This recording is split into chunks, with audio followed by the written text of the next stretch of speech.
Yeah, thank you so much, Cos, for joining us to talk about your career in cybersecurity. Massively appreciate your time. Thank you so much, Hannah. It's really great to be here. And I wanted to thank Anna Leibel as well for introducing us as well. I think we've got a role model, a female ally in Anna, so Queen Anna. Well, obviously you work in cybersecurity, so I was fascinated in your journey into cybersecurity because it wasn't necessarily what we'd think is the traditional route, which is training in cybersecurity. So I wanted to understand, first of all, your role and what it entails. Yeah, sure. So I'm the cyber resilience and education analyst, and I'm part of the information security team at UniSuper. And I completed my certificate 4 in cybersecurity in June last year, which I'll talk about. But prior to this, I've worked as an executive assistant supporting the Chief Information Security Officer and the information security team at UniSuper. So in prior years, let's just say over 20 years, I've worked as an EA, including top ASX organisations such as Transurban. And in my current role, I assist developing creative ways to ensure cybersecurity is front of mind through communication and training to help educate, influence and engage UniSuper employees just about the cybersecurity risks and their responsibilities that relate to cybersecurity standards, policies and controls. So I do develop and run phishing simulation campaigns each month, and then I provide training to those employees that have clicked during that month, and then I perform analysis and reporting of those statistics and success rates. That's hard to say, but I said it. And then I provide results in our monthly exec report that our CISO provides to the exec leadership team. And so following that, I also monitor and identify top human risks and behaviours that require education to mitigate them and protect UniSuper. And so I speak with repeat clickers and help them become more cyber resilient. And there's another part of my role as well. I assist the security operations team in the analysis of phishing emails reported. And I look at the email headers as well and mark them as clean or spam or a threat. So if they're a threat, I can use a tool to remove those threats from everyone's inbox across the whole organisation. So it's a good feeling knowing that that threat's no longer there in their mailboxes and they may not have even known they've received it. Another thing, sorry if I continuing, It's brilliant. is that there's a group named Cyber Evangelists, and there are security champions across the business. So I run monthly sessions and present to them on new cyber awareness content each month, and I conduct research on relevant topics pertaining to UniSuper and create that content. So I also use graphic design skills as best I can in PowerPoint and I make the content interesting. So I learn a lot during that process. And there's about 25 UniSuper employees in the group. And my manager set this up a few years ago and she came up with a strategy and plan to use nudge tactics. So it helps get engagement across the organisation. And these people work in different business units and even other states. And it's gained a lot of momentum as well. So there's a lot in that group that we do there. And my manager reminds me that what we're doing is a marathon. It's not a sprint, and it's cultural and behavioural change that takes months and years, not days and weeks. So that's quoted by her. I also work on government campaigns, and last year was Scams Awareness Week, and we had little booklets from the ACCC, little book of scams, and we handed this out and had branded mini cupcakes, created an emoji quiz. So we kind of make things fun as well. And there's a few more things that I sometimes present to other parts of the business about phishing and CEO fraud and social engineering. Spear phishing, I help create internal comms and messaging, work with comms on activity plans that we're doing as well. I also attended my first CISO conference last year, and I'm also been asked to speak about identity theft as well this year. So I've been fortunate to do that. So I feel very privileged in what I'm doing. It actually sounds incredibly varied, much more varied than many people might think a cybersecurity role entails. And also, even though are you a one-person band in one sense, but you work with so many stakeholders across the business? Yeah, so I have my manager, Christy, and so she's kind of started this, and then I came into the role with her. So it's her and I doing that cyber resilience and education. So it's like I'm lucky to have her support me, because it's great to have that support. Yeah, she's been amazing in the growth that I've had to do when I first started a year ago. Gosh, a lot happened in a year. I think the influence across an organization is something that, as well as everything that you spoke about there, we can take away around Yeah. people skills are probably really important, because if you've got 25 cybersecurity evangelists, you've actually got a secondary team, and you're engaging them as well as all of these people that if they've clicked on phishing, you want a good approach to make them not feel bad about it. It's a good thing that we know that's a risk. Yeah, absolutely. So that's a big thing as well. So in that group, they join by invitation. So we want people that are passionate about cybersecurity, but also able to influence their peers, so they're able to deliver the cyber safety messages. And so we provide them with generic information they could also share with family and friends outside of the organisation. And there's a lot of great government campaigns throughout the year we promote and support, and good content to share, like one pages of hints and tips. So it's always a tricky balance, as you need to ensure the content and the information is easy to understand, at the same time relevant, in order to cater for a range of skill sets. As some people are from our security team, or they could be from finance, HR, risk. So we have a very broad range of skill sets, and we want to ensure that we share this information in a considered way. And another thing that I do is, when I meet with repeat clickers, I make sure that they don't feel shamed, because my boss we would talk about that, and through one of my experiences, I understand that. So I'll talk about that soon. But it's better to have them come forward to us and report suspicious emails, or say that they may have clicked on a suspicious link, than just feel shamed. So we're building their resilience. We don't want them to feel that they're silly, or they've done something wrong, because this can happen to anyone. Yeah. In work and outside of work. So I think that's a really good emphasis to have on. We're all going to experience it at some point, so no need to feel any shame. Let's just focus on learning solutions, because people might not have clicked on it this time, but the next time the cyber criminal becomes more sophisticated, it could be a lot easier for more people to click on it. Yeah, exactly. They're very clever these days at what they do. Well, this is why I'm so glad that we're talking to you and getting some insight about how we can get so many more cyber evangelists. You mentioned you were motivated yourself personally to get involved in cybersecurity. Can you expand on that? Yeah, absolutely, Hannah. So there's a lot of reasons why I was motivated to move into cybersecurity, and I'll call it, let's just say, a perfect storm. It was a combination of things. So after working over 20 years as an EA, I've been with a company and a boss I really loved.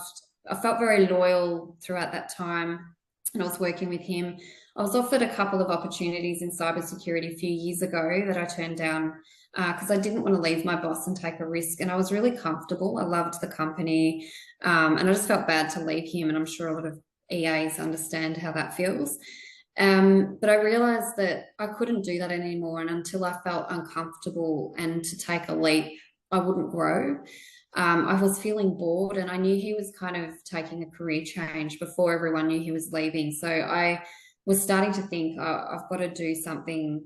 I wanted to do something more, have more of a purpose to contribute. And it's not that being an EA is not something that doesn't contribute. It really does, more than people realize. But working in some of those roles, I'm sure a lot of other EAs may feel, listening to this, is sometimes you feel you're not really heard or seen, or sometimes you're not valued as much as you should, or being given a chance. So I was kind of tired of just getting sort of not that I was just doing coffees, but running coffee errands and being valued, feeling, oh, this is amazing coffee, thanks for my coffee. But, you know, I wanted to feel like I was a bit more of a voice and be heard. So I was sort of looking at something else to do long term, and I knew there was a few things that happened to me. And so sort of seeing execs leave, I've worked at different organisations. I realised I needed to follow my heart and passion, change my career path, and just take that risk and look at those steps moving forward. So part of that perfect storm was a decade ago. I became a victim of identity theft, and that really shook me for so many reasons. It changed my life completely. And part of my motivation was to really work in that industry that helps prevent cyber attacks and criminals from doing this to other people and organisations.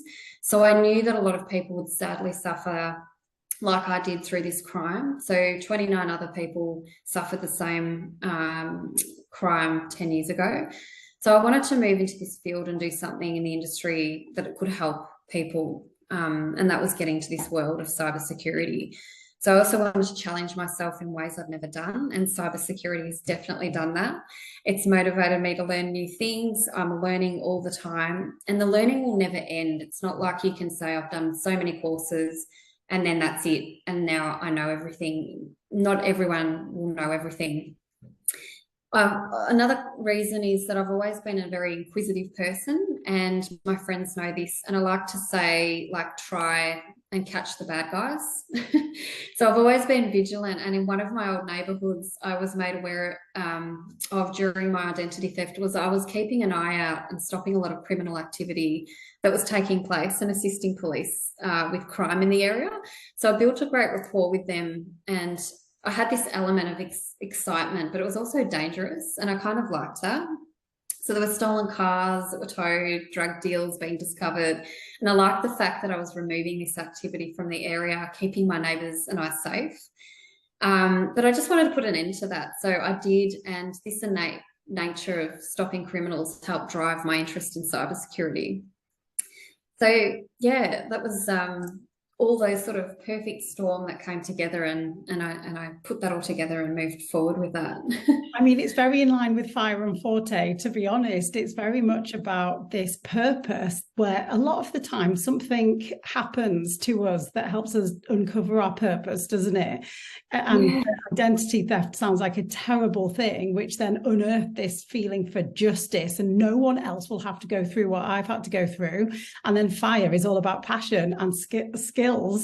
So it's brilliant that you've got this energy and passion and determination to go after basically becoming the next Batwoman, I think. Yeah, we need to get you. Sometimes. Now, from an identity theft point of view, you don't have to share too much, but that it must have been a terrible thing to go through. How did you find out that had happened? Yeah, so I'm definitely doing another podcast on that, but I'm happy to talk about it now because it was very hard. It still is hard, but I found out through police. So I had a policeman ring me 10 years ago. I was in this job that I loved, my very first day, and it was a private number ringing, and I was already a private person, and I didn't want to pick it up. All day left it, and it was 9 o'clock, and I was like, oh, all right, I'll pick it up. And it was the police. And the way they said this was so clinical. They said, we have reason to believe that someone's using your details to commit crime or fraud. And I was like, what? I couldn't understand after that, I just didn't, and I didn't trust even the policeman at the time. I was researching him online. Really? I was like, what's your name? Where you're from? You know, can I call you back? Because I just thought, you know, I was already very private and security conscious. So yeah, I shredded everything. Like I've always shred things. So it's just interesting the way, that's how I found out. Yeah. And how paranoid that can make you about how easy these things can happen, I suppose. Yeah, absolutely. So is that maybe a good place for people to start to really think about identity? Because I mean, just before this call, I was saying to you, I've been trying to, read up a little bit about you on the internet. I couldn't find much information. And you said to me, that's a good thing. That's what I want. Yes. Is that something that is that some advice that you'd give to other people? Definitely, definitely. So it's kind of thinking about, well, if you get sort of invitations from people on LinkedIn, I always joke with VJ about, he'll say, "Oh, look at this invitation I've got," and I'm like, "Yeah, that's probably a man that sent you an invite there, but it's a lady," like we kind of laugh about it because we can see that they're fraudulent. So they're trying to gather information. So if you see an invite from someone you don't even know, you know, or they're following it's, or they're from a country that you may think, well, I don't know this person, or it's probably better not to accept. It's like, Facebook or Instagram. Like I'm not on that now. I used to be on those platforms, but for me, I don't want to be on it. There's so many things that give away your identity, or things even for your family and friends. Like in a bigger circle, I kind of have to try and talk to my dad about it as well. But yeah, it's things like that where you kind of lock down what people can view on your social media. I sometimes Google myself as well just to see what's on there. So choose a few names that you go under and see what's there. It's quite interesting to see what you can do, what you can find. Yeah, so definitely lock things down. Excellent. And someone said to me recently, or I think I read, that the first thing employers are doing now is often Googling names. And if there's anything on there from a holiday from 2007 that isn't necessarily putting you in a professional light, they're going to see that. So is that the kind Exactly. of the perception that you want to give? So it covers off it can impact lots of areas of your life, can't it? Oh, big time. Yeah, absolutely. It's amazing what you can find. Sort of sometimes people say, "How did you find that?" Like they'll ask me about something, "Can you find this?" And I'll do it through, looking at a photo, and then you kind of drill down into finding further information. So yeah, it's amazing what you can find if it's out there. Once things are out there on the internet, I remember doing even graphic design, and a teacher, it was in reprographics, and she identified fraudulent licenses and passports for police. And she said to us years ago, this is even before I knew I had identity theft, she said, once your information's on the internet, it's out there, it's done. Like you can't, it's out there. So just be careful what you put up in public. Really important message, because it's so easy to press post. And Yeah. it's there forever, isn't it? I just wanted to go back to your career as well, because I was keen to understand the transferable skills that you took from a great experience and reputation in being an EA. What transferable skills then you could move over into what could, on the surface, look at very different roles, educating a huge organization on cybersecurity? Yeah, sure. So it's funny, I kind of talk to VJ, and sometimes he says, "Oh, you did EA work for so long. What took, sometimes he jokes things like, what took you so long to?" But it's never ever gone to waste. Like being an EA has been the best thing that I did, because you're dealing with different stakeholders, different people under different types of pressure, different deadlines that you're getting, and you're learning how to respond quickly to things, organizing things, looking ahead, planning ahead, also just having those interpersonal skills as well, how to write as well. That's important on communication, getting messages across, researching as well. So you're kind of trying to find things. So it's so handy to have come across as an EA and have those skills to bring to this role, because sometimes there's some people that are very technical, but they don't know how to communicate the messages. So sometimes I'll say to them, "Oh, I don't know what you're talking about," or, it's for, acronyms or technology I've never heard of. And I'm just like, "What do you mean?" Like, I'm happy to just ask those questions, because if you don't ask, you will never know.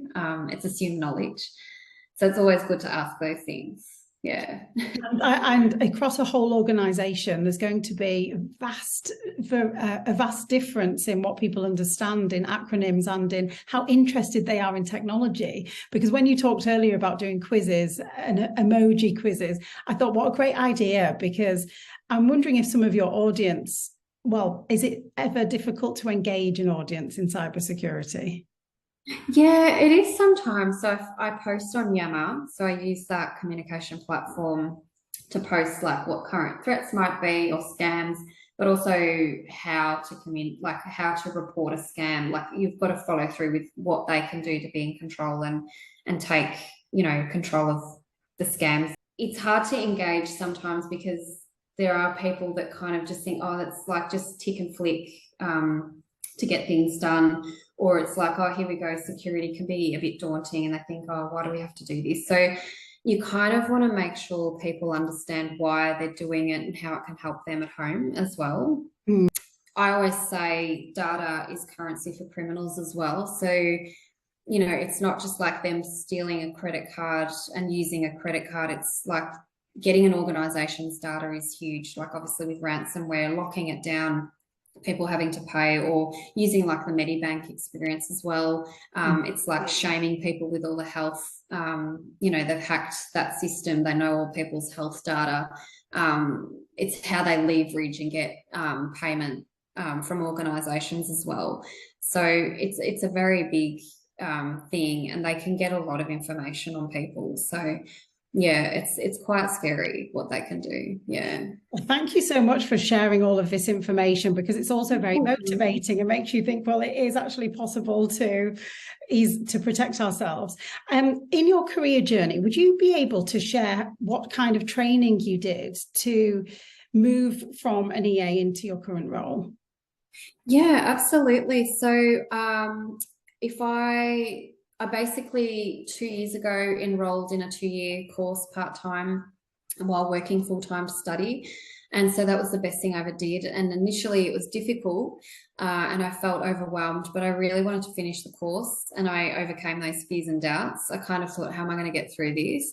So working full-time, studying part-time, as people know, can be extremely challenging, especially when you have other things in life taking place, like moving house, juggling those big things.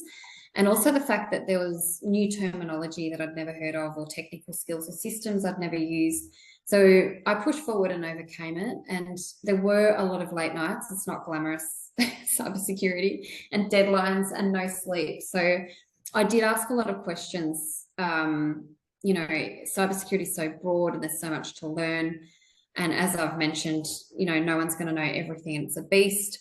There's a lot of specialized roles as well, and new software systems. It's constantly changing, so it makes it exciting, but you never know what's going to be next. So I just asked a lot of questions. I went into this course. I also have personal contacts as well, that I sort of relied on and looked to, who also work in the industry, so that really helped me. Yeah. So a 2-year course. Well, congratulations for completing 2 years part-time course and a full-time career. Looking back on that, or if you were to give the advice to anyone else, do you think that it's worthwhile people asking for any time off to study? At any point did you find that, because it is quite a big commitment, isn't it? It's huge. Yeah, it was really huge. I never actually thought of that during that time. I never did that, because we'd actually, yeah, you do a full day of work, and then twice a week you're doing 6 to 9 p.m. So you're barely even trying to eat. You barely eat proper dinners and things like that. But yeah, it would be good for people if they can take time off, because you need also that rest as well, and to get away from the computer. Like I sometimes find, like I'll go running as well, just to clear my mind. It's good to have that break with anything that you do. Just to then you can come back to it with a fresh mind and be ready for it. Yeah, so definitely recommend taking time as well. And now what does that look like for you? Like you said, it changes quite a lot with the threats that come in. How do you keep on top of the education or the risks that are happening now? Yeah, so we've kind of got a really great team at work as well. So we share things, you know, on a group message chat as well. Or I personally will look at security news every day and see what's happening in the environment, whether that's locally or internationally. It's good to see, because there's kind of trends that happen. And also just looking at the work that I'm doing as well at Uni Super, which helps as well. But it is constantly changing. So it's not like just a 9 to 5 kind of role with cybersecurity. You are if you're passionate about it, it doesn't feel like work. You're kind of really engaged in it, and the hours obviously fly. But you do have to be more conscious to take that break. So sometimes during lunch, I'll sometimes work through, but I need to make sure that I don't do that because it's not great for you to do that. So yeah, it's just keeping abreast of everything, and you're looking at even news, documentaries. I listen to Darknet Diaries, the podcast, which is amazing. It's true cybercrime. So it's quite interesting hearing about the different threat actors and groups, and you kind of learn a lot putting that all together. Yeah. I think for the trend for true crime, this is basically True Crime Live, isn't it? Yeah, it is. Yeah, absolutely. You constantly find out what's happening, and then also you've got it in your power to do something about it. Yeah, absolutely. Yeah. Absolutely. Amazing. I was going to ask you about your day in the life of, an average day in the life of. If you don't mind answering that, that would be great. But I'm going to swing in another question as well, which what you would see a career trajectory looking like in cybersecurity, how you see your career looking now. Is this where you're going to stay, and where can that head, do you think?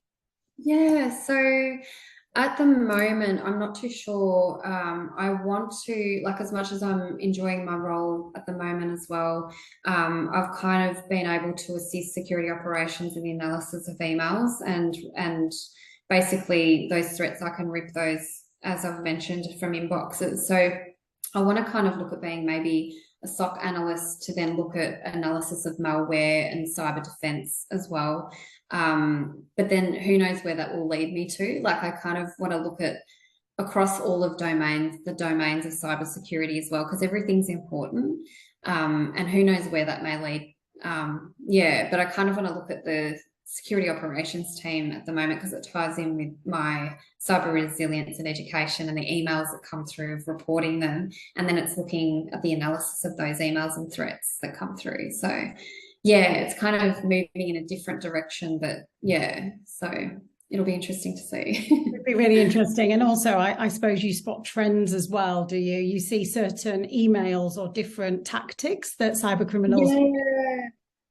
Yeah, there's a lot of so the standard invoice ones, like, or I've changed my bank details, can you please pay this? Or CEO fraud, they're acting as our CEO, and it makes it look like it's come from our CEO, and he's like, it's pretending, saying, can you please go get me some gift cards? Things like that, or just the same spiel, and they'll send it out to 20 people in the organization, but I've sent the first one, someone's reported it, which is great, and then I've ripped it from the inbox, all the other inboxes. So it's a good feeling, like, to see, and then I'll sometimes Google things as well and see, is that what kind of scam is it, and then I'll read about it and what are they doing. Yeah, so you kind of look into it as well, like the mum and dad scams that people know of. Wow. So you really do need to act really quickly. You've got to prioritize and probably be very decisive in your action. Yeah, you do. You can't sort of just leave it and then just wait a few days. I'm always like, even though sometimes, I shouldn't be working 24, like, I'm kind of like, oh, just check this inbox just in case, something's coming. So it's quite good. It's just because I'm passionate about it, so that helps. Yeah, cyber criminals never sleep, but you need They to. don't. So that needs to be a rule. Now, I would actually label you, well, you are a female in tech. And we know that there's a very small percentage of them, and that's something that is growing, but slowly. Is there any advice or guidance that you would say to other women that are not yet officially in tech, but are thinking about making the plunge? Yeah, so recently I was talking to someone who wants to do a career change into cybersecurity, and I said to her, it's always good to have a mentor and support from somebody who is in the industry.